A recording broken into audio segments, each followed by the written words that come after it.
என் அன்பிற்குரிய தேவ பிள்ளைகளே, ஆண்டவராகிய இயேசுவின் நாமத்தில் உங்கள் யாவருக்கும் அன்பின் வாழ்த்துக்கள். தீத்து 2ஆம் அதிகாரம் 14ஆம் வசனம், அவர் நம்மை சகல அக்கிரமங்களினின்று மீட்டு கொண்டு தமக்குரிய சொந்த ஜனங்களாகவும் நற்கிரிகளை செய்ய பக்தி வைராக்கியம் உள்ளவர்களாகவும் நம்மை சுத்திகரிக்கும்படி நமக்காக தம்மை தாமே ஒப்பு கொடுத்தார். ஆம் பிரியமானவர்களே, இந்த பொங்கல் நாட்களில் சில இடங்களில் கல்லூரிகள்லையோ அல்லது ஸ்கூல்லையோ அல்லது பப்ளிக் பிளேஸ்லேயோ சினிமா பாட்டிற்கு அப்படியே டான்ஸ் ஆடுவார்கள், நடனம் ஆடுவார்கள்.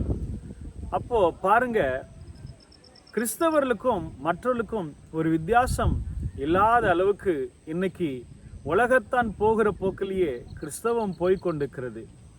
ஆனால் ஆண்டோடைய வார்த்தை சொல்லுகிறது, நீங்கள் நற்கிரிகளை செய்ய பக்தி வைராக்கியம் பாராட்டும்படி தேவனாகிய கர்த்தர் நம்மை உருவாக்கி இருக்கிறார். அதற்காக தான் இயேசு சிலுவையில் நமக்காக மரித்து அவரை ஒப்பு கொடுத்திருக்கிறார் என்று வேதம் சொல்லுகிறது. அன்பானவர்களே, துர்க்கிரியைகளை அல்ல, உலகத்தான் குடிக்கிறான் நாமும் குடிக்க வேண்டும், உலகத்தான் சினிமா பார்க்கிறான் நாமும் சினிமா பார்க்க வேண்டும், உலகத்தான் கெட்ட வார்த்தைகளை பேசுகிறான் நாமும் கெட்ட வார்த்தைகளை பேசலாம், உலகத்தான் தவறான காரியங்களை செய்கிறான், ஆகவே நாமும் உலகத்தில் என்ஜாய் பண்ண வேண்டும் என்பதற்காக தேவன் உங்களையும் என்னையும் படைக்கவில்லை. ஆனால் ஆண்டவராகிய இயேசு கிறிஸ்து உங்களையும் என்னையும் நம்மை நற்கிரியை செய்கிறவர்களாக மட்டுமே படைத்திருக்கிறார். அதற்காக தான் நம்மை கர்த்தர் உருவாக்கி வைத்திருக்கிறார். ஆகவே ஒரு பக்தி வைராக்கியம் உங்களுக்கும் எனக்கும் வேண்டும் என்று கர்த்தர் விரும்புகிறார். பாருங்க, உலகத்தார்கள் வேணுமானால் நரகத்தை நோக்கி ஓடிக்கொண்டிருக்கலாம், ஓடி போகலாம். ஆனால் உங்களையும் என்னையும் அதற்காக இயேசு ரட்சிக்கவில்லை, பரிசுத்த ஜாதியாய் தெரிந்து கொள்ளவில்லை. அவர் எதற்காக ரட்சித்திருக்கார் என்றால், அவர்களை நாம் மாதிரியாக, அவர்களுக்கு சாட்சியாக, எல்லாரும் எலியாவை போல, எலியா ஒருத்தன் தான் பக்தி வைராக்கியம் பாராட்டினான், ஆனால் மீது எல்லாரும் அவருக்கு ஆப்போசிட்டாக இருந்தார்கள்.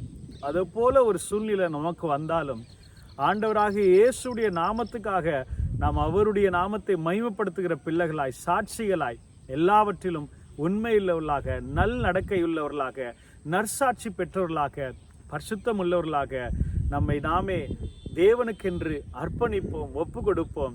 கர்த்தர் நம்மை ஆசீர்வதிப்பாராக. நல்ல தகப்பனே, இந்த உலக நாட்களில் ஆண்டவர் வாழ்கிற எங்கள் ஒவ்வொருவருக்கும் உம்முடைய பிள்ளைகள் என்று எல்லா இடங்களும் பக்தி வைராக்கியத்தை நாங்கள் பாராட்டுறோம். எங்கள் வாயில் சினிமா பாட்டோ, அதற்கு நடனம் ஆடவோ அல்லது தவறான நண்பர்களோடு ஒவ்வொருவரையும் ஆண்டவருடைய பிள்ளைகளை பக்தி வைராக்கியம் பாராட்டுகிற அளவுக்கு அந்த அபிஷேகத்தின் கிருபை உம்முடைய பிள்ளைகளுக்கு தந்தரலும், ஆசீர்வதியும். எல்லாவற்றுடைய நாமத்தை மகிமைப்படுத்துகிற சாட்சிகளாய் பிள்ளைகளாய் எங்களை மாற்றும், ஆசீர்வதியும்.